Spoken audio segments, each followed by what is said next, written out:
G'day guys and gal, it's been a few months since GW decided to retroactively retcon Custodes to now include females, so hopefully the dust has settled and we can revisit it without starting World War III. Whether you like it or you don't, with both sides having valid opinions and points, it is a part of the lore now, with the second episode of the Tithes series giving us our first ever officially animated Custodian guard in action, and they did choose a female for it. Some people have even said the female Custodian looks like me, which look, not exactly what I had in mind when I said I wanted to look like a Custodian, but you take what you can get. So with GW dropping female Custodes on us, I thought I'd ask the question, have they actually done anything with female Custodians in the lore? What stories or missions involve female Custodes, and other than the pronouns they use in these stories, can you even tell the difference between male and female Custodes? Before we get started, it's Friday baby, and you know what that means, the next major mini launch. We have Oriole the Golden Hope. As they say, if you want something done right, you gotta do it yourself. This is either gonna be a genius launch or bite me in the ass, but I've always been one for taking a risk. Oriole is inspired by the Archangel from Diablo, as well as a bit of a golden banana girl mix. She features 3 head variants, that being helmeted, hooded, or barefaced, with a pretty epic sword, as well as some of the most ornate armor you will ever see. She stands about the same height as Ra or other golden banana people, with her base propping her up to be even higher, so she would make a great shield captain.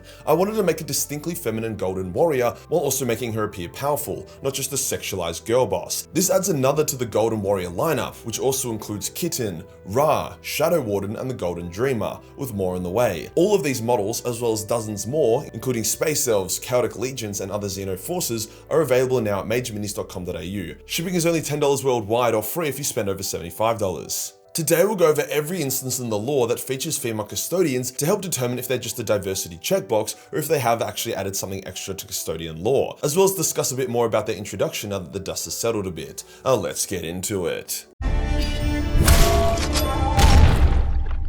Okay, the first thing I want to make clear is that whether or not you are for or against female Custodes, we can all agree that the way GW introduced the retcon to the setting was fucking trash. We found out about the retcon, which was a pretty big one, because of a leaked page of the upcoming Custodian Codex talking about a story about a female Custodian. That means we were expected to buy the Codex, flick through it, and then randomly come across the retcon. When people were like, what the hell, GW tweeted out, there has always been female Custodes, what are you guys on about? Like bruh, don't gaslight me. Previous lore has all explicitly stated all Custodians to be male. Usually GW is super careful with their retcons, crafting them into the story and having an in-lore reason for the change. For example, the recent Space Marine 2 game made the Space Marine games canon by subtly retconning the original game's timeline so that instead of Titus overwriting Cato as second company captain, he was merely one of Cato's predecessors. It almost feels like GW was doing this is how it is, if you have any issues with it, you're a sexist and misogynistic, which just isn't cool. I personally would react with equal annoyance if the Sister of Battle Codex randomly included a passage where Mark Jacobs,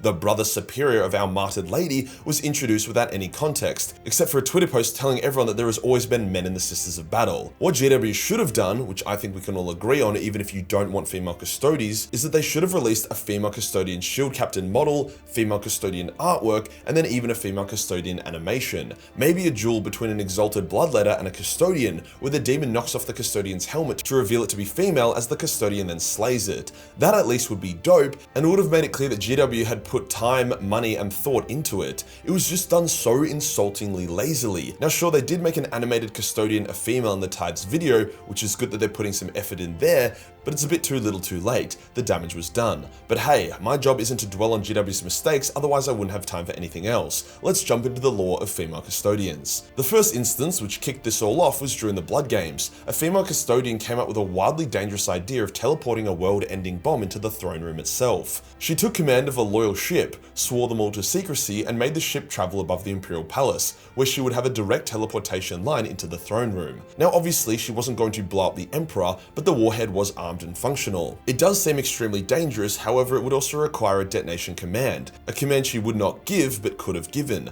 Thus if she got it into the throne room, then it would have been a successful blood game. Her crew was shitting themselves. Their loyalty was torn. On one hand, she was a Custodian guard. Her authority was absolute. On the other hand, she was ordering them to basically kill the Emperor. She wasn't telling them that it was just a prank bro, so while they followed their orders, they were freaking the fuck out. One of the crew, the Mistress of the Vox, secretly let the Imperial Imperium know of the threat, hence a squad of Custodians teleported on board the ship, disabled the bomb, and captured the female Custodian, ending the blood game. Even the other Custodians were like, bruh, what the fuck? Since the process of teleporting the bomb could have detonated it at any time. Best case scenario, blowing up the female Custodian's ship. Worst case, blowing up the Imperial Palace. The female Custodian decreed that the shipmaster who obeyed her has to be turned into a servitor, the rest of the crew tortured, and the person who snitched to be promoted, which is pretty odd since it was only due to the insane trust and loyalty of the crew to the Custodians that they obeyed her orders, trusting that she would do the right thing. You could argue that since the Vox person was willing to betray her Custodian master to do what she thought was right, she was actually the weak link, as Chaos would be able to exploit that. Either way, the female Custodian was a total bitch. The next instance of female Custodian lore that we have is about a shield captain called Bezara, who was so off her chops when it comes to jet bikes that it would make the White Scars blush.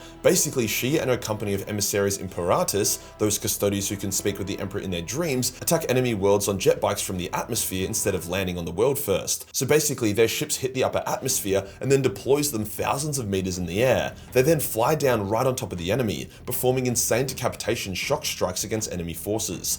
This tactic has won entire wars for the Imperium, saving crusades that were on the verge of breaking. So from the two Codex entries, we can see that the female Custodes appear to be a bit spicier and even reckless compared to their more stoic male counterparts, which I actually don't mind. I've always said that female Space Marines would be shit because they wouldn't be female anymore. They would be so juiced up on space roids and super testosterone that anything female about them would be completely crushed. However, Custodians are more than just warriors. They have their share of feminine attributes like their love of arts, conversation, philosophy, and so on. If the male Custodes are generally straightforward, unyielding, and single-minded in their focus, then having female Custodes being generally more about thinking outside the box, unconventional tactics, and more on the reckless side creates a nice contrast. After all, there is zero point in having female Custodes if they are just the exact same as male Custodes beyond just ticking a diversity box. Now for the most in-depth and interesting female Custodian lore example we have, episode 2 of Tithes. It follows the collection of psychers from an Imperial world by a Custodian and Sister of Silence. It was an incredibly awesome way to see how this process works in full detail. However, the issue is that the Tyranids have attacked this world and have sent a force of lictors to kill the psychers,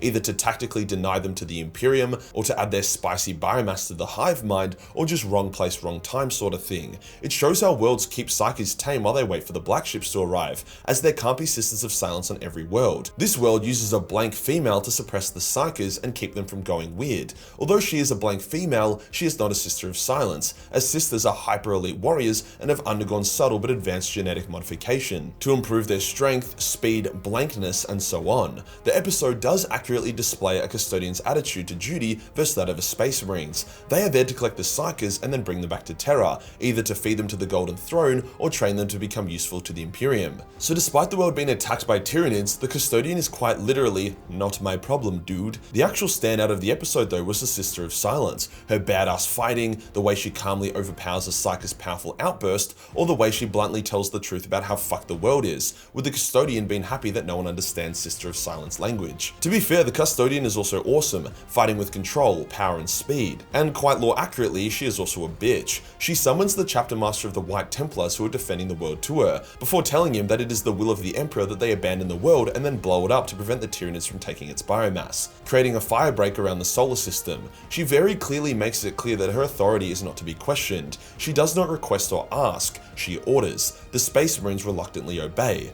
As a cool note here before we break that all down, the Custodian armor up scene is fast, efficient, and without ceremony. Custodians have stated that they would happily go into battle wearing grey dull auroramite with no bling or style. They don't give a fuck, but the Emperor wanted them to be a shining golden beacon, hence he dripped them the fuck up. So it makes sense that whilst the Space Marines armor up sequence is done as some sort of holy ritual, when possible, a Custodian is just trying to get their gear on as efficiently as possible. Overall, I would say this was a fantastic representation of a Custodian, unwavering focus on fulfilling her duty, great warrior, able to make hard decisions without being bogged down by the ideals of ethics, morality, or right and wrong, all the while having a bit of disdain for Space Marines due to the Horus Heresy. But the elephant in the room, which could be a positive or negative, is that this female Custodian could have been a dude and there would have been zero difference to anything. She was hyper-masculinized, which makes sense. The thick-set, imposing figure is better suited to a male body type. This female custodian would have had the strength, speed, and durability of a male custodian, hence would look exactly like a male custodian under the armor, minus not having a dick. On one hand, this could be seen as a positive. The custodian guard is unchanged with the addition of females. On the other hand, it makes you wonder what was the point. She doesn't represent most females because she is more like a dude than a woman. I also always enjoyed the male and female balance of Custodians and Sisters of Silence working together in a similar way to how I enjoy Space Marines and Sisters of Battle fighting alongside each other, same in many ways but with key differences. By them being faithful to how a Custodian should be, they have ironically made the female Custodian a great example of one of the 10,000 while showing off while they were all originally males. As I said originally, which got me barbecued online because people are retarded and love clinging onto single sentences without actually seeking wider context or meaning, I'm still going to enjoy my Custodians, and with GW seemingly keeping the female Custodians as almost completely indistinguishable from male Custodians, I don't think it's a massive deal. I personally wouldn't have done it, but I'm going to continue living my life and enjoying Warhammer. You don't have to agree with everything about something to enjoy it, which is an attitude I think more people should adopt. If you enjoyed the video and you want to support the channel, then pick up Oriel, the Golden Hope, or any other major mini. Hit the subscribe button and hit the real subscribe button for more golden content. Join the Discord for more memes, and I'll see you in the next one. Peace.